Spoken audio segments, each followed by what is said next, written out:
오늘은 구원, 그 이유라는 제목으로 하나님의 말씀 증거하도록 하겠습니다. 얼마 전이 우리 부활절이었죠. 죄와 사망을 이기신 주님, 우리를 구원하신 주님에 대해서 다들 묵상하셨을 거라고 생각합니다. 근데 우리가 예수님을 믿고 나서 구원을 받잖아요. 다 구원받으셨죠. 네. 근데 구원받고 난 이후에 끝나는 게 아니지 않습니까? 우리 인생이 동화처럼 끝나는 게 아니죠. 예수님을 믿고 구원받았습니다. 끝. 알면 얼마나 좋겠어요. 눈 뜨고 눈 감았다 떠보니까 주님 곁에 있으면 아무 걱정할 게 없죠. 근데 이러지가 않는다는 거예요. 예수님의 제자들도 똑같아요. 부활하신 주님을 만납니다. 예수님께 다시 가르침을 받아요. 그리고 어떻게 되죠? 주님이 승천하셨어요. 가셨죠. 그 후에 어떻게 됩니까? 남아있는 제자들이 계속 살아가요. 계속 삶이 이어진다는 겁니다. 주님께 가는 그날까지 이어진다는 거예요. 근데 이전과 똑같이 살아가는 건 아니라는 거죠. 이전에는 제자들이 어떤 사람이었습니까? 세속적인 욕심으로 가득했어요. 서로 누가 높으냐, 누가 더 높은 자리에 앉겠느냐. 혈기의 사람들이었죠. 주님 하늘로부터 불 내려서 다 불태워 죽여버립시다. 칼 휘두르고. 그리고 다 배신하던 신의가 없던 사람이었어요. 예수님의 가르침과 전혀 다르게 살았던 겁니다. 근데 부활하신 주님을 만나고 나서 성령으로 충만하게 된 후에 다시 말씀을 배우게 되니까 어떻습니까? 이전과는 전혀 다른 모습으로 살아간다는 거예요. 삶의 기준이 달라진 겁니다. 이전에는 어떻습니까? 내가 좋을 대로 어떤 게 나에게 이익이 되느냐, 어떤 게 내 마음을 시원하게 하느냐, 그렇게 살아갔다면 이제는 하나님의 방식대로, 하나님의 말씀대로, 하나님이 기뻐하신 뜻대로 어떻게 하는 게 주님께서 기뻐하신 뜻일까, 그렇게 살아가게 됐다는 거예요. 이걸 가장 잘 보여주는 게 사도행전 4장 19절 말씀이죠. 베드로와 요한이 대답하여 이르되 하나님 앞에서 너희의 말을 듣는 것이 하나님의 말씀을 듣는 것보다 옳은가 판단하라. 우리는 보고 들은 것을 말하지 아니할 수 없다 하니. 보고 들은 것, 즉 예수님께 배운 가르침들이 이제 내 삶의 기준이 되었다는 거예요. 주변에서 제자들에게 얼마나 많이 위협도 하고 회유도 했겠어요. 너 그렇게 살다가 다쳐. 알지? 야, 너 그렇게 살면 얼마나 손해보는데 그렇게 살 거야? 이전의 제자들이었으면 금방 무너졌을 거예요. 돈이나 권력이나 명예나 혹은 쾌락이나 두려움 앞에서 금방 마음을 바꿀 수밖에 없었다는 겁니다. 하지만 구원의 주님을 이제 인격적으로, 그냥 지식적으로가 아니라 진짜 제대로 만난 이후에는 그럴 수가 없었죠. 보고 들은 것을 자기 삶을 통해서 증거하지 않을 수가 없었다는 거예요. 그 영광과 사랑이 어떤 것이냐 진짜 깨닫게 되니까 마음속에서 자기는 그러고 싶지 않아 하더라도 끊임없이 거룩한 부담감이라죠. 그게 자꾸만 생긴다는 거예요. 거룩한 부담감이 끊임없이 일어난다는 겁니다. 어떤 부담감이냐? 레위기 11장 45절을 보니까 하나님이 출애굽한 이스라엘 향해서 이렇게 말씀하십니다. 나는 너희의 하나님이 되려고 너희를 애굽 땅에서 인도하여 낸 여호와라. 내가 거룩하니 너희도 거룩할지어다. 이집트에서 해방되면 다 끝나는 줄 알았어요. 구원받으면 끝나는 줄 알았습니다. 근데 아니죠. 광야 생활이 기다리고 있어요. 가나안 정복 전쟁이 기다리고 있고요. 가나안에 들어간 이후엔 끝납니까? 그 이후에도 끊임없이 영적 전투를 치러야 한다는 거예요. 이 땅에서의 삶을 계속 살아가는 우리들에게 하나님이 말씀하시는 겁니다. 내가 거룩하니 너희도 거룩할지어다. 한국교회가 오랫동안 구원의 하나님에 대해서 정말 강조해왔죠. 옛날에 부흥사하시던 분들 구원의 하나님 정말 강조하셨습니다. 우리를 용서하시는 분, 우리에게 능력 주시고 오래 참으시는 하나님. 저도 어렸을 때 정말 많이 들었어요. 근데 그러다 보니까 구원받고 천국 가는 건 알겠는데 구원 그 이유에 대해서는 별 생각이 없게 된 거예요. 왜냐? 배운 게 없으니까. 별로 중요하게 생각해 본 적이 없다는 거예요. 예수님이 우리를 위해서 죽으셨습니다. 십자가를 믿으면 구원받습니다. 맞는 말이죠. 아멘 할렐루야. 은혜를 받아요. 그건 좋은데 그리고 끝나버린다는 거예요. 아직까지 우리들에게는 예수님의 제자들이 그랬던 것처럼 주님께 가는 그날까지 많은 세월이 있어요. 몇 년부터 몇십 년까지 얼마나 기다리고 있을지 모릅니다. 대체 이 시간들은 뭐냐는 거예요. 내가 거룩하니 너희도 거룩할지어다. 이 말씀이 상실되어버린 영적인 무질서 상태죠. 아노미 상태가 되어버렸다는 겁니다. 그래서 어떤 믿지 않은 사람이 예전에 제가 어떤 믿지 않은 사람이 교인들을 향해서 이렇게 말하는 걸 제가 본 적이 있습니다. 그 사람이 제가 기독교인인지 모르고 막 그렇게 말했겠죠. 교인들 가리키면서 이렇게 말해요. 저놈들은 신이 존재하지 않는다고 믿는 게 틀림없어. 진짜 신이 있다고 믿는다면, 그리고 정말 너희들이 그 믿는다고 한 성경 말씀을 하나의 말씀으로 믿는다면 어떻게 그렇게 엉망으로 살 수 있겠냐는 거예요. 믿지 않은 사람이 아무리 생각해도 도무지 이해할 수가 없다는 거죠. 그래서 오늘은 이 거룩함에 대해서 좀 생각해 보려고 합니다. 성경을 보면 구원에 대한 말씀만큼이나 이 땅에서 거룩한 삶을 어떻게 살 것이냐, 거기에 대한 말씀이 정말 많아요. 우리가 만약에 구원 이후의 삶에 대해서 생각해 보지 않으면 성경을 반쪽짜리 책으로 받아들인다는 거예요. 이단들이 그러죠. 마음에 드는 것만 받아들이고 마음에 들지 않는 건 외면하거나 아니면 교묘하게 왜곡해서 받아들이고. 오늘 말씀에 나오는 여호수아의 모습은 어떻습니까? 거룩한 삶의 대표적인 모습인 신실한 자예요. 앞에 나오는 9장에서 기브온 족속과 약속을 합니다. 그들을 살려주겠다는 맹세를 해요. 비록 속아서 한 약속이지만 하나님의 이름으로 한 거죠. 기브온 백성들이 나쁜 마음을 갖고 그랬습니까? 라합처럼 하나님의 백성이 되겠습니다. 그런 마음으로 온 것이기 때문에 하나님도 허락하신 약속이에요. 하나님이 어떤 부정적인 반응도 보이지 않으십니다. 이 소식을 듣고서 가나안 지역에 있던 많은 왕들이 연합군을 결성해 쳐들어와요. 기브온인 줄 알면 나중에 또 다른 국가들도 넘어갈지 몰라. 기브온을 손봐줘야겠다. 이때 여호수아가 어떻게 하죠? 기브온의 구원 요청을 듣고서 도우러 가야죠. 약속을 맺었으니까. 근데 돕는 건 돕는 건데 어떻게 돕느냐, 이게 중요하다는 거예요. 옛날 말 중에 이재란 말이죠. 오랑캐로 오랑캐를 친다. 마음에 들지 않는 적들끼리 서로 막 치고받고 싸우게 하는 거예요. 난 가만히 앉아서 이득을 본다는 겁니다. 여호수아 입장에서 기드온이 얼마나 껄끄러운 존재였어요. 속아서 맺은 약속이잖아요. 원래는 적입니다. 굉장히 아쉽다는 거예요. 근데 기브온과 가나안 군대가 지금 서로 싸우기 일보 직전이에요. 어때요? 조금만 천천히 가면 서로 죽고 죽이면서 서로 막 약해지겠죠. 그때를 노려서 덮치면 어부지리인 거예요. 가나안도 약해지고 기브온도, 껄끄러운 기브온도, 저 좀 마음에 껄끄러웠던 기브온도 굉장히 큰 피해를 입게 되는 거예요. 이게 세상의 지혜라는 겁니다. 안 돕겠다는 게 아니에요. 도와요. 다만 조금만 늦게 가면 안 되겠느냐. 이 세상의 지혜라는 거예요. 근데 8절에서 하나님이 갑자기 나타나서 말씀하십니다. 앞에 9장에서 아무 말도 없이 침묵하십니다. 여호수아가 속고 이스라엘이 속는데도 기브온과 화친 약속을 맺는데 하나님께서 침묵하세요. 그리고 그 후에도 뭐라고 잘못했다고 말씀하신 게 없거든요. 근데 여기서 갑자기 나타나서 말씀하시는 겁니다. 8절에서 9절을 다시 함께 읽겠습니다. 시작. 그때 여호와께서 여호수아에게 이르시되 그들을 두려워하지 말라. 내가 그들을 내 손에 넘겨주었으니 그들 중에서 한 사람도 너를 당할 자 없으리라 하신지라. 여호수아가 길갈에서 밤새도록 올라가 갑자기 그들에게 이르니. 이 길갈에서 기브온까지 거리가 약 한 40km 정도라고 합니다. 군대에서 40km 행군하면 잘 닦인 그런 길로 가도 한 10시간 정도 걸리거든요. 그때는 어땠겠어요? 수천 년 전이니까 길이 굉장히 험했겠죠. 하루 만에 가기도 힘들어요. 9장 17절을 보니까 느긋하게 가니까 한 3일 정도 걸리는 거리라고 합니다.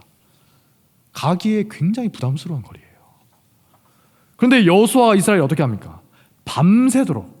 밤새도록 서둘러 가서 갑자기 그들에게 이르렀다는 거예요. 가나안 연합군들 입장에서 깜짝 놀랐겠죠. 이렇게 빨리 올 줄 몰랐다는 거예요. 소식을 듣고 준비해서 오려면 적어도 2, 3일 이상은 걸리겠지. 느긋하게 있었는데 갑자기 기습을 당한 거예요. 그리고 놀랍게도 하나님이 특별한 도움을 주셨죠. 우박을 내리시고 어두워지지 않게 하시고. 얼마나 놀라운 일이었던가. 14절에서 이렇게 말합니다. 여호와께서 사람의 목소리를 들으신 이 같은 날은 전에도 없었고 후회도 없었나니 이는 여호와께서 이스라엘을 위하여 싸우셨음이니라. 하나님이 기브온과 맺었던 약속에 충실하게 임했던 이스라엘을 정말 기쁘게 보셨다는 거예요. 여호수아 어떻습니까? 사울 왕과 전혀 다르게 행동했어요. 여러분 그 GBS 시간에 요즘 사무엘 하를 보고 있지 않습니까? 나중에 사무엘 하 뒷부분에 가면 사울이 기브온 주민들에게 어떤 일을 저질렀는가 그게 나옵니다. 여호수아 시대에 기브온을 살려주기로 약속을 맺었잖아요. 근데 사울이 기브온 주민들에게 학살을 저질러요. 사무엘하 21장 2절을 보니까 이렇게 말합니다. 이스라엘 족속들이 전에 그들에게 맹세하였거늘 사울이 이스라엘과 유다 족속을 위하여 열심히 있으므로 그들을 죽이고자 하였더라. 그래서 기브온 주민들이 나중에 다윗에게 피를 토하는 심정으로 이렇게 말해요. 우리를 학살하였고 또 우리를 멸하여 이스라엘 영토 내에 머물지 못하게 하려 했다. 사울 시대까지도 여전히 기브온 주민들에 대한 어떤 차별적인 시선이 존재했다는 걸 우리가 알 수 있는 거죠. 다른 민족이었잖아요. 원래 적이었다. 저놈들 우리를 속여서 우리에게 들어온 자들이다. 사울이 가만히 보니까 이스라엘 사람들 중에서 기브온을 탐탁치 않게 여긴 사람들이 생각보다 많이 있는 거예요. 그래서 어떻게 합니까? 일종의 갈라치기를 시전하는 겁니다. 그 이스라엘 사람들의 마음을 얻으려고 기브온 주민을 학살해버린 거예요. 정치적인 이익을 위해서 하나님 앞에서 맺었던 약속을 깨뜨려버린 겁니다. 하나님이 이걸 굉장히 심각한 죄로 보셨다는 거예요. 하지만 오늘 여호수아는 사울과 전혀 다른 길을 걸어갔죠. 누구보다 사실 분통 터질 사람이 여호수아예요. 하나님의 백성이 되겠다고 온 거니까 하나님 앞에 약속한 것이니까 이거 깨뜨리지도 못하고 백성들은 아이고 지도자가 속아서 대체 뭐 하는 거냐, 어떻게 그런 약속을 맺을 수가 있냐 원망하는 거예요. 하지만 여호수아는 한 번 맺은 약속에 충실하게 임했다는 거예요. 밤새 서둘러 달려가서 도웁니다. 정말 열심히 한 거죠. 그리고 하나님은 그렇게 한 여호수아와 이스라엘을 정말 이전에도 없었고 이후에도 없을 정도로 도우시는 거예요. 이걸 정말 기쁘게 보셨다는 거예요. 약속에 신실하게 기본을 돕는 것이 하나님의 기뻐하시는 뜻이었다는 겁니다. 다윗도 어떻습니까? 도망치기 전에 요나단과 약속을 하죠. GBS 내용 기억하시죠? 사무엘상 20장에서 굳게 약속합니다. 요나단이 이렇게 말해요. 너는 내가 사는 날 동안에 여호와의 인자하심을 나에게 베풀어서 나를 죽지 않게 할 뿐 아니라 여호와께서 너희 다윗의 대적들을 지면에서 다 끊어버리신 때에도 너는 너의 인자함을 나의 집에 영원히 끊어버리지 말라. 굉장히 유명한 장면이잖아요. 유명한 장면인 건 알겠는데 생각해 보세요. 우리가 이걸 어떻게 아냐는 거예요. 요나단과 다윗 둘이서 몰래 맺었잖아요. 누구도 모르게. 그 약속을 누가 알겠어요. 심지어 나중에 요나단이 죽잖아요. 그럼 세상에 다윗 말고는 뭐 하늘이 알고 땅이 알고 네가 알고 내가 알지 않냐 하더라도 그건 뭐 그냥 옛날 말인 거고, 다윗 말고는 이 약속에 대해서 아는 사람이 전 세상에 아무도 없다는 겁니다. 그런데 어떻게 알려지게 되었냐? 다윗이 나중에 왕이 된 후로도 요나단과 맺은 약속을 잊지 않고 철저하게 지켰기 때문에 알려진 거예요. 어떻게 지켰습니까? 요나단의 아들이었던 무비보셋을 찾아서 데려와요. 그리고 다윗 주변에서 보호하고 대우해주면서 살게 합니다. 사무엘하 9장 4절을 보니까 이 무비보셋이 어디 있었냐? 로드발 암미엘의 아들 마길이라는 사람의 집에 있었어요. 이 사람이 무비보셋을 보호해주고 있었다는 겁니다. 이 마길이 어떤 사람입니까? 사울 왕과 최후의 충신이에요. 아브넬 장군처럼 자기 이익을 위해서 사울 집안 편에 선 그런 사람이 아니에요. 아브넬과는 비교할 수 없는 굉장히 속이 깊은 사람입니다. 이때쯤이면 어떠냐? 다윗이 무비보셋을 찾을 때는 어떤 상황이었냐? 사울 집안이 완전히 쫄딱 망했어요. 완전 망했습니다. 다윗이 왕이 되었어요. 다윗 왕권이 위태로운 것도 아닙니다.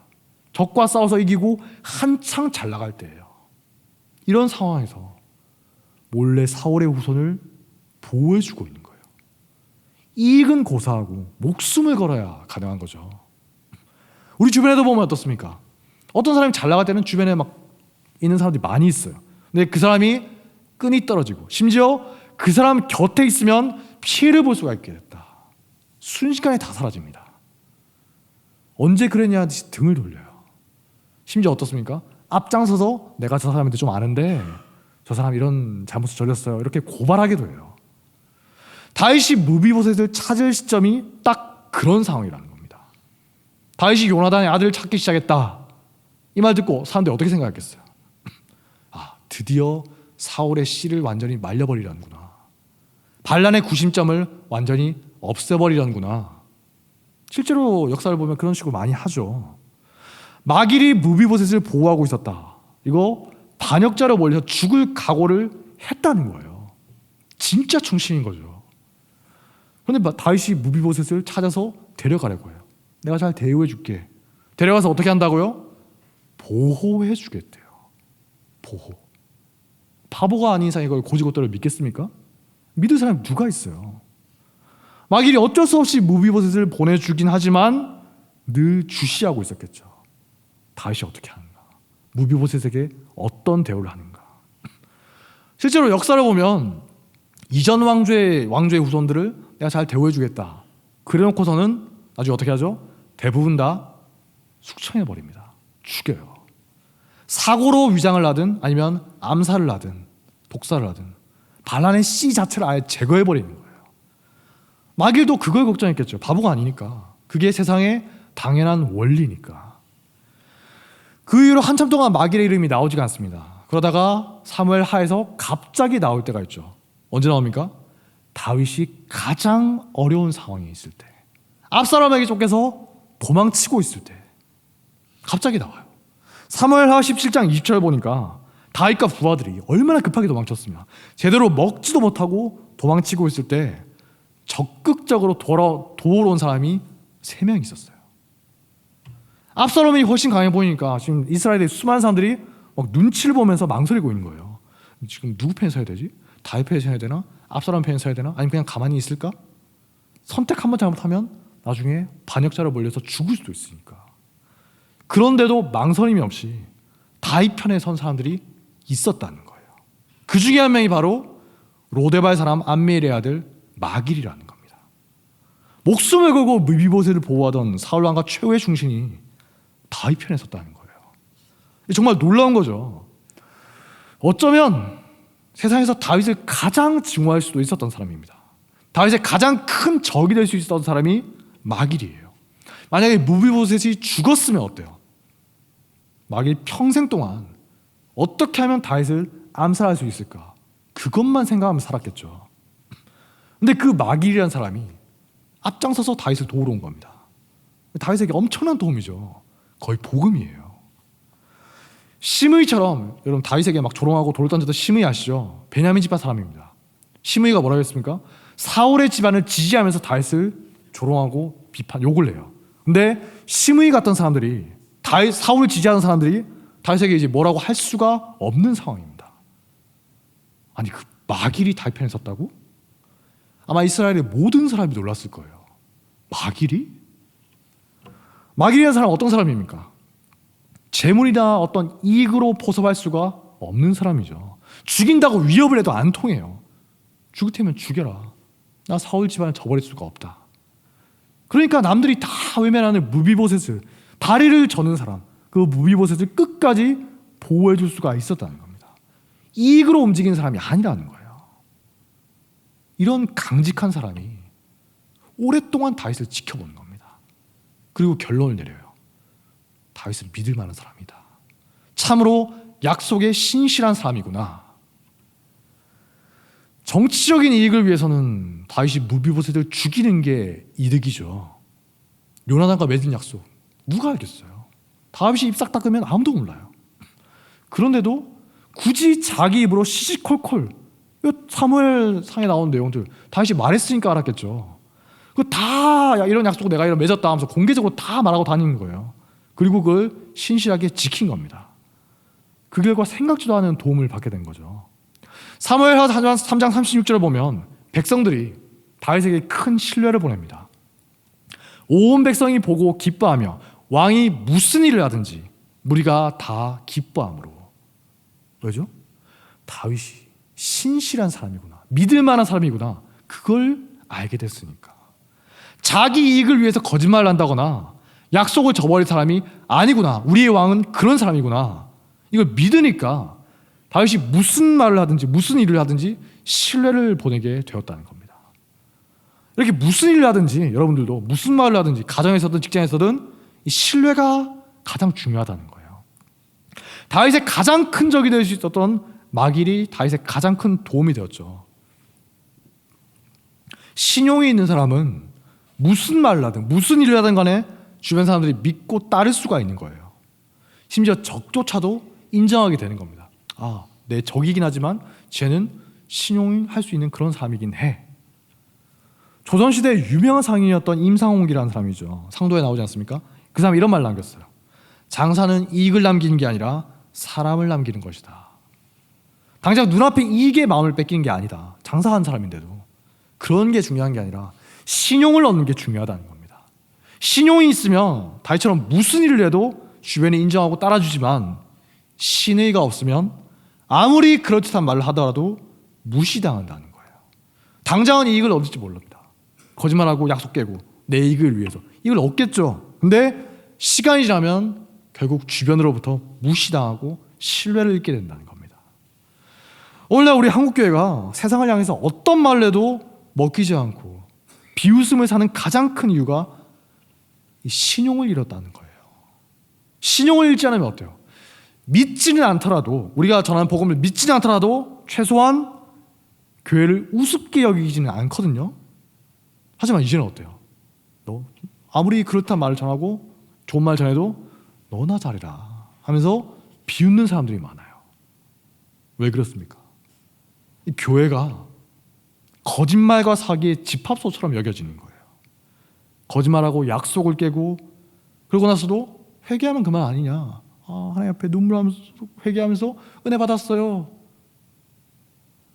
이런 식으로 생각하는 사람들이 정말 많이 있었다는 거예요.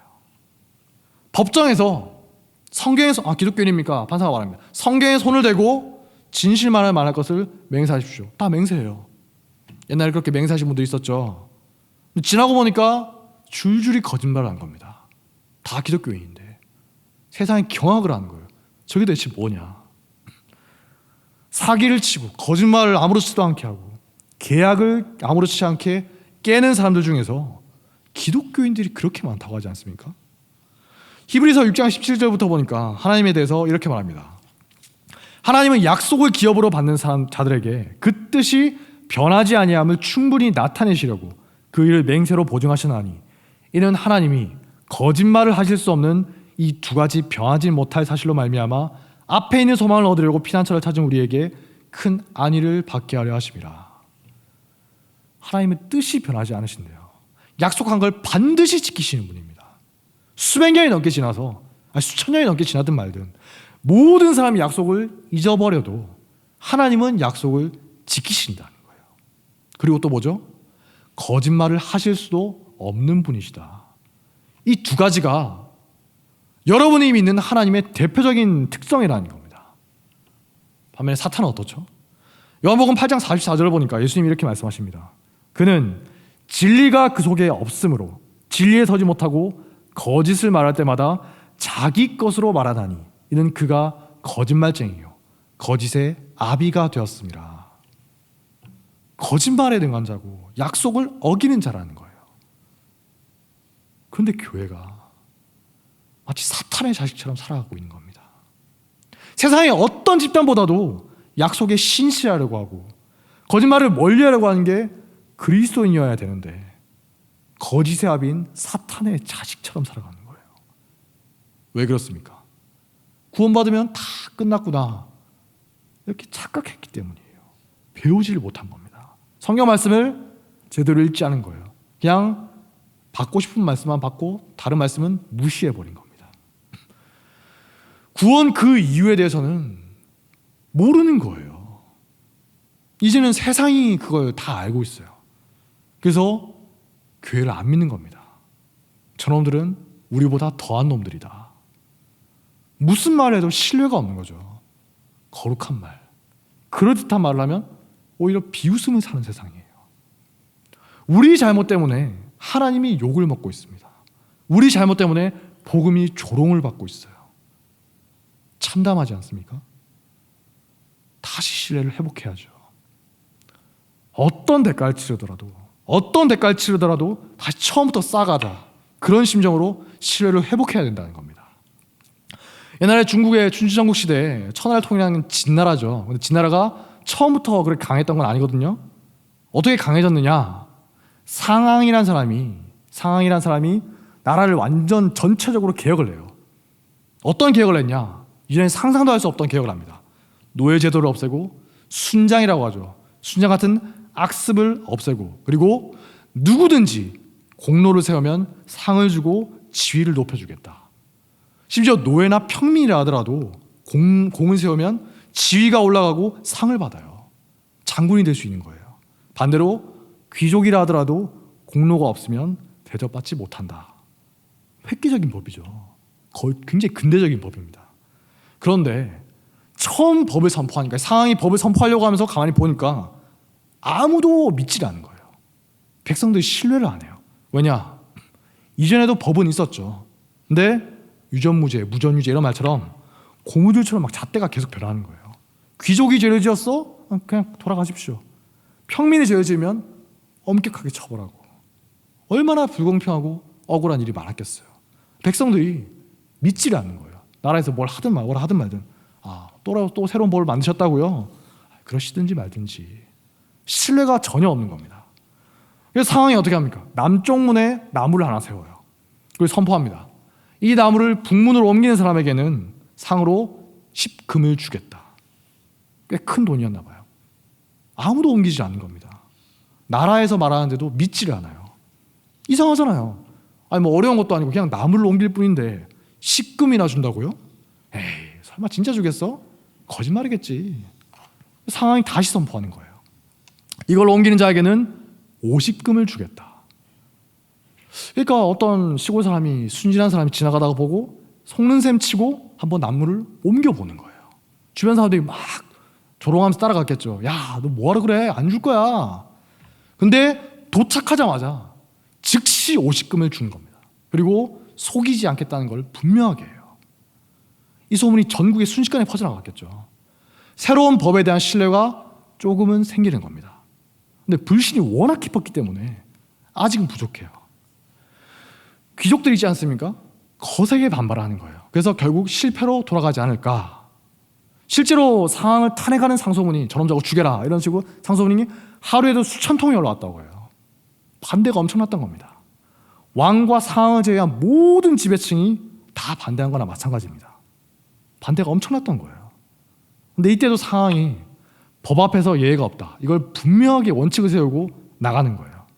어떻게 하냐? 태자라고 있지 않습니까? 왕의 아들, 다음 왕이 될 사람입니다.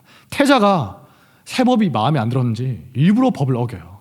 그러니까 상황이 태자가 법을 어긴 것은 교육을 제대로 하지 못한 스승의 잘못이다. 태자의 스승을 처벌합니다. 스승이 그냥 어떤 사람이냐? 당시 왕이었던 사람의 친형이에요. 왕족입니다. 그냥 귀족도 아니고 왕족이에요. 어쩌면 왕이 될 수도 있었던 사람입니다. 왕족이에요. 근데 벌을 내리는 거예요. 이후에 또 이 스승이 법을 어기니까 어떻게 하냐? 코를 베어버리는 극형을 내립니다. 왕족이든 귀족이든 누구든 예외가 없다는 겁니다. 반드시 법대로 집행하겠다. 의지를 보인 거죠. 이전과 다르게 백성들을 속이지 않고 약속한 걸 반드시 지키겠다는 겁니다. 그러니까 이제는 백성들이 믿어요. 법이 엄격하긴 하지만 공정하게 집행되겠구나. 저 상황이란 사람은 우리를 속이지 않고 반드시 말한 대로 하겠구나. 비로소 신뢰를 얻을 수가 있었다는 겁니다. 도산 안창호 선생이 남긴 어록 중에서 뼈아픈 말이 있습니다. 농담으로라도 거짓말을 하지 마라. 기독교인이죠, 이분. 꿈속에서라도 성실을 잃었거든 뼈저리게 뉘우쳐야 한다. 죽더라도 거짓이 있어서는 안 된다. 우리 조선 청년들이 다짐해야 될 한 과제가 있는데, 첫째는 속이지 마는 것이다.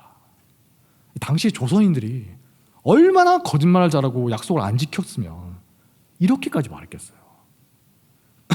안창호 선생이 가만히 보니까 조선인들에게서 반드시 개성해야 되는 만국병이 있는 거예요. 질병 같은 게 있는 겁니다. 뭐냐? 미국에 가서 보니까 거짓말하는 걸 굉장히 부정적으로 여기는 그런 분위기가 있는 거예요. 나라 전체에. 그리고 계약을 준수하는 걸 굉장히 중요하게 여기더라. 근데 우리 조선인들은 순간의 위기를 모면하기 위해서 거짓말하는 걸 아무렇지도 않게 여기고 눈앞의 이익을 위해서 약속 깨는 거를 아무렇지도 않게 여기는구나. 이거 민족 전체에 퍼진 심각한 질병이다. 안창호 선생님이 말한 거예요. 지금은 거의 반세기 넘게 지났죠. 지금은 어떻습니까? 많이 나아졌습니까? 사회가 점점 거짓에 관대해지고 있죠. 이 말했다가 저 말했다가 말이 바뀌어요. 그런데도 아무렇지 않게 넘어갑니다. 왜냐? 우리 편이니까. 상대편에 대해서는 굉장히 혹독해요. 근데 우리 편이니까 못 본 척하고 넘어가요. 괜찮다는 겁니다. 남을 속여서 이익을 얻어도 문제의식이 없어요. 안 걸리면 그만이지 않느냐. 걸리면 재수가 없이 걸렸구나. 이웃 나라에 대해서 다시는 지지 않겠습니다. 그러면서 실제로 그 사람 어떻게 살아가느냐? 거짓말하고 약속 깨는 거 아무렇지도 않게 하는 거예요. 심각한 저신뢰 사회입니다. 안창호 선생님이 지금 와서 보면 뒷목 잡으시겠죠. 도대체 그 많은 세월 동안 너희가 무엇을 하고 있었냐? 교회는 뭘 하고 있었냐? 민족을 망치는 질병이라고 한 것들이 여전히 우리 사회에 만연해 있다는 거예요.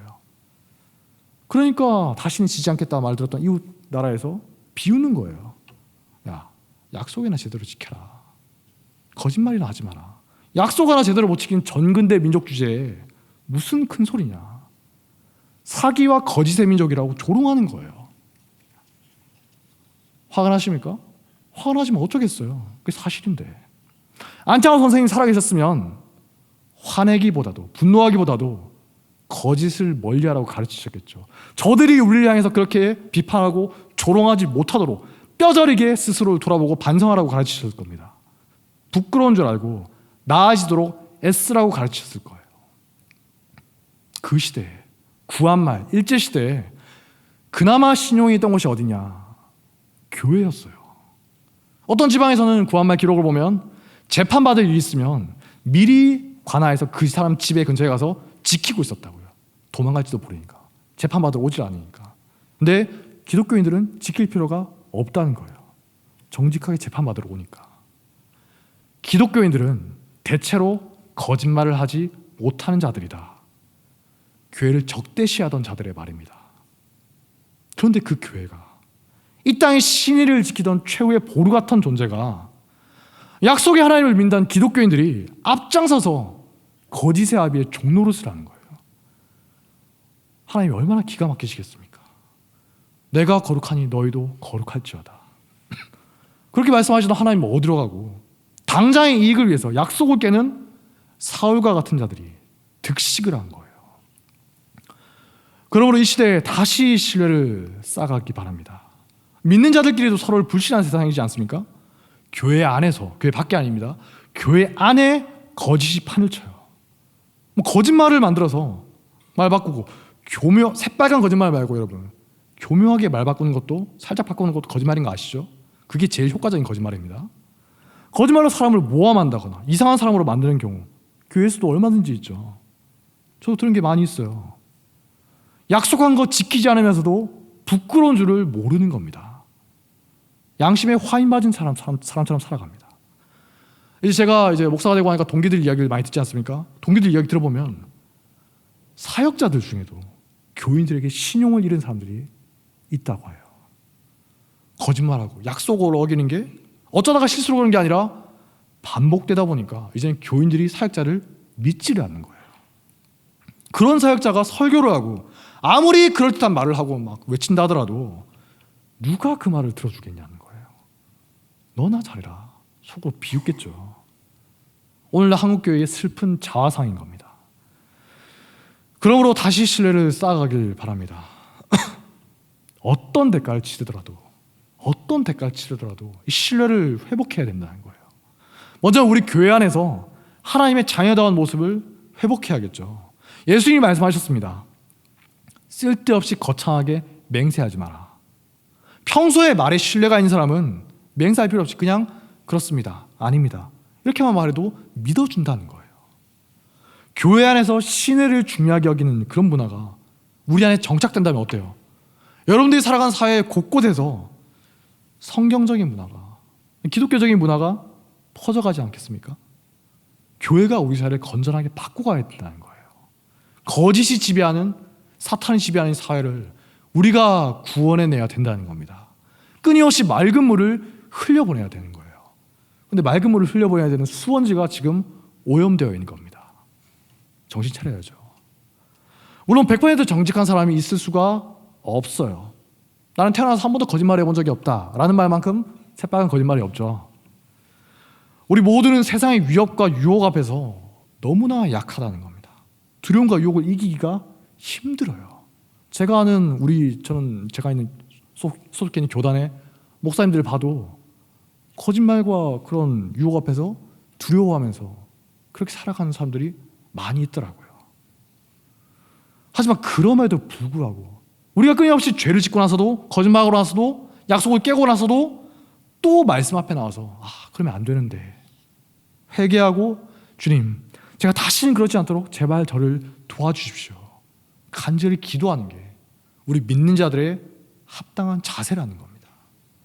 물론 성도들 중에서, 저는 그나마 나가는 형편인데, 성도들 중에서 직업에 따라서 혹은 처한 상황에 따라서 정직하게 살기가 정말 어려운 분들이 있어요. 특히 사업하는 분들이나 군인들, 그 외에도 많이 있죠. 저는 차마 그분들을 정죄할 수가 없습니다. 그분들 어떻게 살아가는지 들어보면 내가 과연 저기서 거짓말하지 않고 버틸 수가 있을까? 매일매일이 시험의 연속이에요. 저는 그저 권고하고 기도할 뿐입니다. 여러분들도 같이 기도했으면 좋겠어요. 지혜를 달라고 주님께 기도하십시오. 내가 속해 있는 업계 분위기가, 이 조직의 분위기가 바뀌게 해달라고, 문화가 바뀌게 해달라고 기도하십시오. 돕는 사람들, 나와 함께하는 사람들을 보내달라고 기도하십시오. 그리고 용기를 달라고 기도하십시오. 힘을 내시기 바랍니다. 그렇게 선을 추구하는 것이 주님 안에서 결코 헛되지 않기 때문입니다. 이렇게 한 명, 두 명, 조금씩 교회에서 사회를 향해 성도를 배출하다 보면 언젠가는 세상을 바꾸게 되겠죠. 적어도 교회는 다르구나, 기독교회는 다르구나, 신뢰를 회복하게 되지 않겠습니까? 저는 한국교회가 다시 우리 사회의 신뢰의 상징이 되는 그런 날을 꿈꾸고 있어요. 다른 교회 생각할 게 아니라 우리 교회에서부터, 우리 새 교회에서부터 한 명씩, 특별히 젊은 청소년, 청년의 때부터 한 명씩 그 밑거름이 배출되기를 바랍니다. 말씀 앞에 거룩한 부담감을 느끼는 성도의 삶을 사시기 바랍니다. 그렇게 하면은, 정직하게 살면 결국에 이익이 되어서가 아니라 기꺼이 손해를 감수하더라도 원칙을 지키려고 할 때, 그때 우리가 하나님이 기뻐하시는 교회가 된다는 거예요. 그런 우리 교회를 통해서 언젠가 우리 사회가 변화가 되길 주님의 이름으로 축복합니다. 자리에 일어나겠습니다. 주님의 선하심 찬양하겠습니다.